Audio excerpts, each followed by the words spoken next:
अब देखो जरा ध्यान से, एक वर्ड हम यहां यूज कर रहे हैं, एक्टिविटी।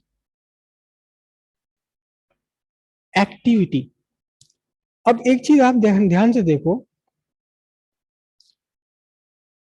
एक आपके पास 100 ग्राम पीस है, 100 ग्राम पीस है, और सपोज ये 6 महीने में 50 ग्राम रह गया, 100 ग्राम से 50 ग्राम रह गया है।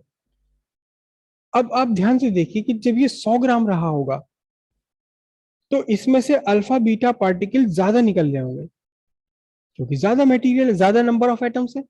जब ये 50 ग्राम रह गया तो अब भी निकल रहे हैं, लेकिन इसमें से अल्फा बीटा अब तो कम निकल रहे होंगे ना, क्योंकि नंबर ऑफ एटम्स जो रिड्यूस होने हैं वही कम रह गए। जब ये और घट गया 6 महीने बाद, जब ये 25 ग्राम रह गया, 25 ग्राम रह गया, फिर ये, तो फिर क्या होगा, अब इसमें से अल्फा बीटा रेज वगैरह ये सब और भी कम निकल रही होंगी। मतलब क्या हुआ कि कुल मिलाकर के इसकी एक्टिविटी ज्यादा है, ये तेजी से अब डिसइंटीग्रेट हो रहा है, इसकी एक्टिविटी कम है। देखो आप ध्यान से कि 100 ग्राम से 50 ग्राम रह गया, 6 महीने में कितना रिड्यूस हो गया, 50 ग्राम। लेकिन 50 ग्राम का रिड्यूस नहीं हुआ अगले 6 महीने में, अगले 6 महीने तो कुल 25 ग्राम का रिड्यूस हुआ है, एक्टिविटी घट गई। तो हम क्या कहेंगे, हम कहेंगे टाइम के साथ साथ इसकी जो रेट ऑफ एक्टिविटी है, एक्टिविटी इसकी चेंज हो रही है। देखो एक तो हमने कहा rate of disintegration. Rate of disintegration क्या था, रेट ऑफ डिसइंटीग्रेशन था dN/dt। It is what, it is rate of disintegration, it is rate of disintegration dN/dt। लेकिन अब ये रेट भी चेंज हो रहा है, ये जो डिसइंटीग्रेशन होने का रेट है ये भी बदल रहा है। जब ज्यादा एटम्स हैं तो तेजी के साथ ये डिके हो रहा है, और जब कम रह गए तो एटम इन ये डिके भी स्लो हो गया इसका। तो रेट भी चेंज हो रहा है। क्या हो रहा है, there is a change in rate, किसका, रेट ऑफ डीके। डीके जो हो रहा है उस डीके होने में भी, डीके होने का रेट भी चेंज हो रहा है। तो इसे हम कैसे लिखेंगे, change in rate of decay, dR/dt। Differentiate कर दीजिए, किससे डिफरेंशिएट कर दीजिए, डिफरेंशिएट कर दीजिए टाइम के साथ में।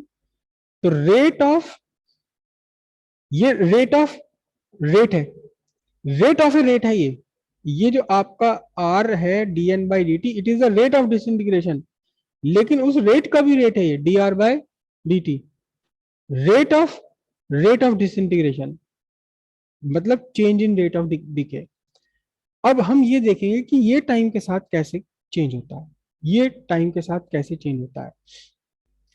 तो हम पहले ही जानते हैं क्या, क्या dN/dt equals minus lambda n, which is the rate of decay, which is the rate of decay. Then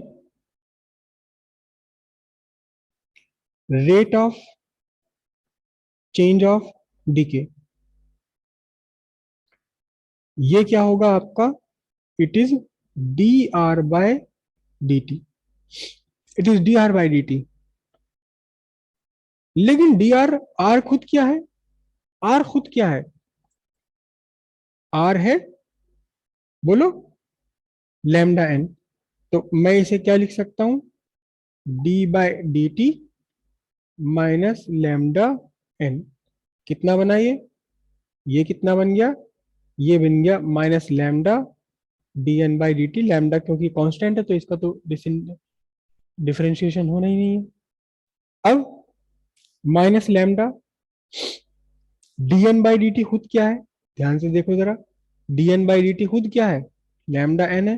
तो इस पूरे dN/dt को हम क्या सब्स्टिट्यूट करें, minus lambda n।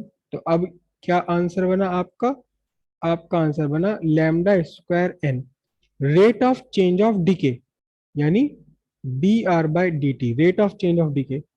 Lambda substitute कर दें हम टी हाफ में, लैम्डा सब्स्टिट्यूट कर दें किसमें, टी हाफ में, तो एक और रिएक्शन रिलेशन आ जाएगा। एक तो ये रिलेशन बन गया rate of change of decay minus lambda square N. उसके बाद में टी हाफ सब्स्टिट्यूट कर दीजिए, तो टी हाफ अभी अभी हमने फाइंड किया था, कितना फाइंड किया था,